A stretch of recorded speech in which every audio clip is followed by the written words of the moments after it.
Well Health Technologies, ticker symbol WELL on the TSX, recently reported its 2023 Q1 results, beating the street's consensus estimate for revenue and adjusted EBITDA. And in a report issued this week, Raymond James analyst said, quote, "We're impressed by Well's capacity to drive powerful growth across its diverse business units in the absence of M&A. Joining me today is CEO Shahbazi to look at what's next for Well Health. Good to see you, sir. How are you? Great to see you, Richard. Thanks very much for having me. Great to have you. Congratulations on your 17th consecutive quarter of record revenue. Can you share some insights into what's driven these results historically and in the past quarter as well? Yeah, thank you. We're very excited about our Q1 2023 results. And as you mentioned, we've had a long, successful string of continued growth and record growth.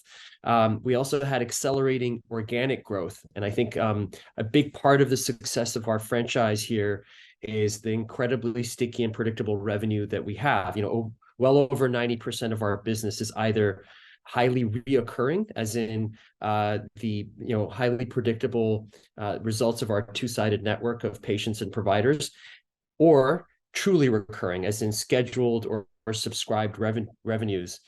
And this allows us to essentially make sure that we're on track. It obviously, like any other business, things happen, and sometimes it's hard to meet those results. But what's really been unique about our platform is we do have exposure to all kinds of different aspects of healthcare. We have primary care and specialized care on both sides of the border in the US and Canada. So we have exposure to different types of business models.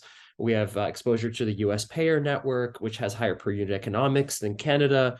And of course, the stability and sort of higher fidelity kind of collections and revenue cycle process that Canada has over the United States, where you don't have to kind of deal with all of that payment noise. So just a lot of, I think, strength built into the platform because of the diversity of different healthcare businesses that we support.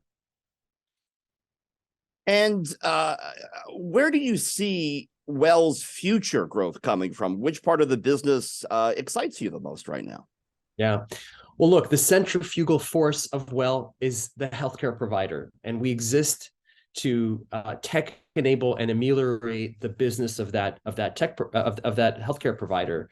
And that's what we're laser focused on. And what we're seeing is providers not wanting to run businesses anymore. It's very simple.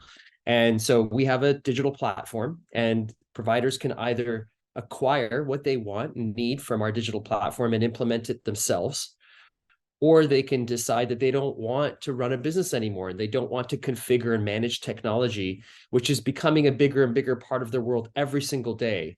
And when we see what we've seen with that dynamic is that a lot of them are now just wanting to work in a place where all the technology is configured for them, it's wrapped around them, and they have a competent operating partner that is supporting the practice and taking care of the front office and the back office so that they can focus on providing care. This results in them seeing more patients and being happier because they became doctors to see patients, not so they can manage workers and deal with HR issues and deal with labs and all that kind of stuff. Excellent. And I know, too, that acquisitions have played a key role in Well. Can you share any insights into how the acquisitions fit into Well's growth strategy? Sure. In 2020 and 2021, we did a lot of acquisitions. In 2022, we took a bit of a breather and we really focused on integration. And I think that's one of the reasons why you saw this accelerating organic growth. We really were able to demonstrate that we could bring together the different elements of our technology platform. We started to sell bundles. We started to really derive synergy and activate, more sales as a result of selling all the different products and services with one voice, with one vision. So we made it easier for providers to use our technology.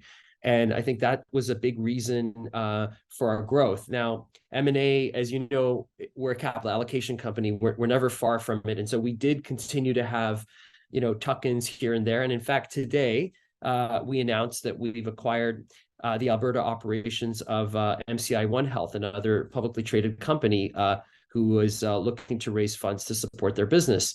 We're very pleased with this acquisition. It just demonstrates our continued discipline. These are, great primary care clinics in Canada, right in the Greater Calgary area. And, just allows us to grow our footprint in Alberta, which is an important province for us. And it's if you look at the price, if you look at what we're getting, it's just demonstrative of our continued discipline. And just, a few days ago at our conference call, I mentioned that we had, a really strong lineup of acquisitions, and, they're starting to, I think, come to fruition for us. A company on the grow, no question. You recently announced a new AI investment program last month. What specific areas of healthcare technology or AI are you focusing on? And what's the strategy when it comes to AI? Yes, look, AI, as I'm sure you're aware, has become, really an incredibly important topic in all aspects of business, and not just business, socially as well. Everyone's talking about this new breakthrough disruptive technology, the large language models and generative AI. Look, AI has been about a 80-year-old overnight success. A lot of people have been working on this for a long time. Generative AI is just sort of, the culmination of a lot of things coming together and working. But it has uncorked enormous innovation, and we think that there's a very good news story about this in healthcare, particularly where we were looking to unlock the value of the data that we all produce every single day as humans. And so we've established an AI investment program because no one company can tackle all of these innovations themselves. And what Well's done too is it's taken a very much an ecosystem approach by establishing its apps.health marketplace. And so we're very excited about not only allocating capital into promising young AI companies that are focused on digital health and solving healthcare problems, but also giving them access to, safely and securely to our provider network, to our, to our outpatient clinic network, which is the largest owned and operated network in Canada by far. So when these, it was remarkable. When we announced this program, we've had just in the first week to 10 days, we've had over 100 inbound prospects come in that wanted to collaborate with us. And again, I don't think that's necessarily for the money. We're saying we would invest a minimum of $250,000. A lot of them will likely be higher than $250,000.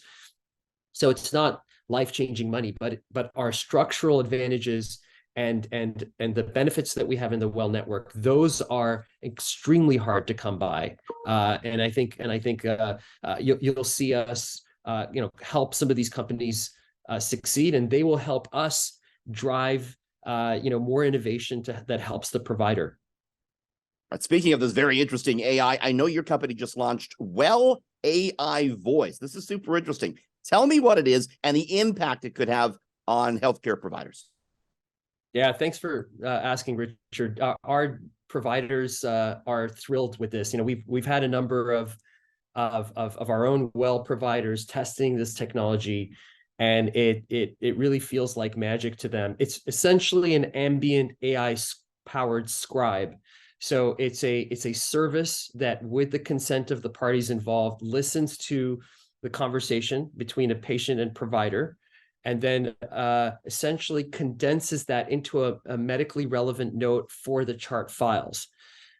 Typically, that is a lengthy process. A doctor has to transcribe notes, then review those notes, and make sure that a appropriate medically oriented and structured note is prepared and put into the chart.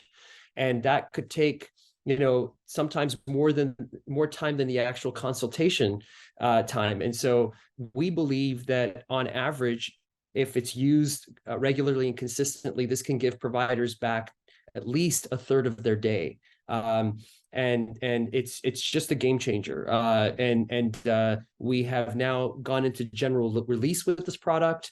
It's widely available in Canada.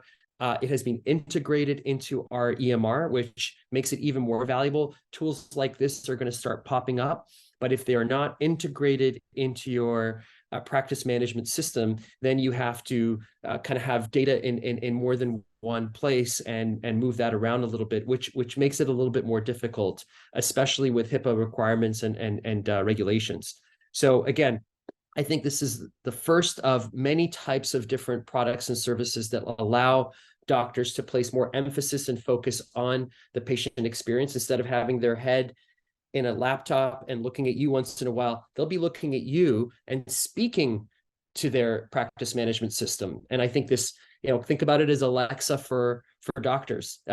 This ability to speak and have voice-driven AI assistant that does things like this, I think are going to be incredibly helpful and valuable for healthcare providers. Super fascinating. I mean, we're just hearing, more about AI, maybe AI for the first time, but here you are with a product already on the market in the healthcare field. That's got to be pretty attractive to be out there right ahead of many other people, right? Thank you, Richard. Thanks for that recognition. That's been our intention. We want to demonstrate that we, that we're all in on ensuring that technology that benefits providers is accelerated and de-risked and provided in a timely way. Providers need this help. We have a healthcare crisis in the country that is generally characterized as a lack of doctors. And so imagine if we can get our doctors to be 20 or 30% more productive through the use of these types of tools. Well, they're going to just see more patients, and that's going to help all of us. And look, if you step back, Well's business model is all about having exposure to the success of doctors and doing our best to help them be more successful, because we're in a revenue share relationship with most of the doctors that we work with. And so this is good for the ecosystem. It's great for the provider, and it's great for Well as well. Super fascinating. Hamed Shahbazi, CEO, Well Health Technologies, ticker WELL. Great to catch up again. Thank you, sir. Thank you, Richard. Appreciate you having me.